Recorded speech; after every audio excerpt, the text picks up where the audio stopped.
L'événement porte sur l'analyse du discours africain situé, autrement dit, comment en contexte africain peut-on réfléchir sur les outils d'analyse pour permettre aux Africains de participer à l'élaboration des savoirs et des savoir-faire.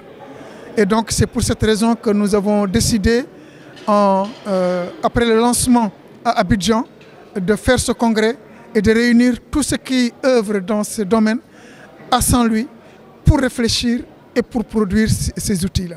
Donc voilà pourquoi nous sommes réunis aujourd'hui à Saint-Louis pour 3 jours. Aujourd'hui, demain et après-demain.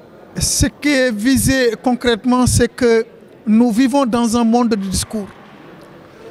Les médias, la religion, au marché, on est tout le temps en train de parler. Mais en même temps, nos habillements, nos façons de nous habiller, ce sont des peuls, ce sont des saracolés, ce sont des trucs, nos façons de manger, ce que nous mangeons, tout cela constitue des formes de discours. En tout cas, disent quelque chose de nous. Si nous cherchons à comprendre justement, non pas seulement ce que cela veut dire de nous, mais comment cela dit-il quelque chose de nous, il nous faut réfléchir sur des outils.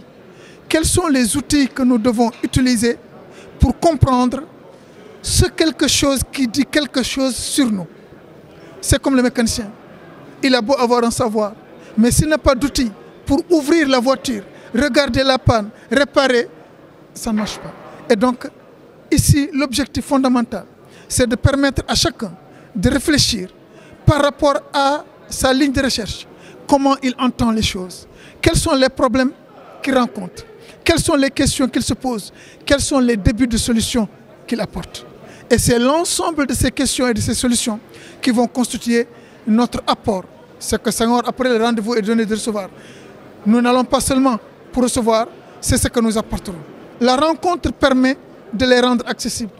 Je produis des analyses sur différents discours, sur le discours de la presse, sur le discours numérique, sur le discours politique, sur des discours purement africains. Je travaille par exemple sur le zouglou, qui est un genre musical ivoirien que les personnes de la sous-région connaissent bien. Et donc, il m'arrive justement de trouver des particularités au zouglou qui nécessitent ou bien qui méritent qu'on les analyse. Ce congrès, c'est d'abord ce sont des retrouvailles.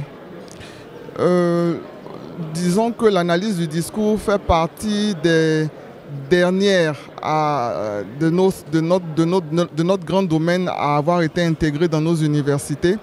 Et donc l'analyse du discours en Afrique est relativement jeune.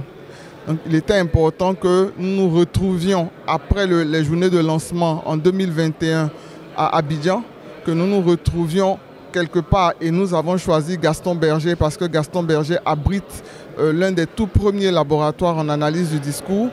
Il était important que nous nous retrouvions pour faire le point sur nos travaux depuis à peu près 2 ans et puis tenir notre assemblée générale parce que nous sommes une association reconnue par l'État de Côte d'Ivoire.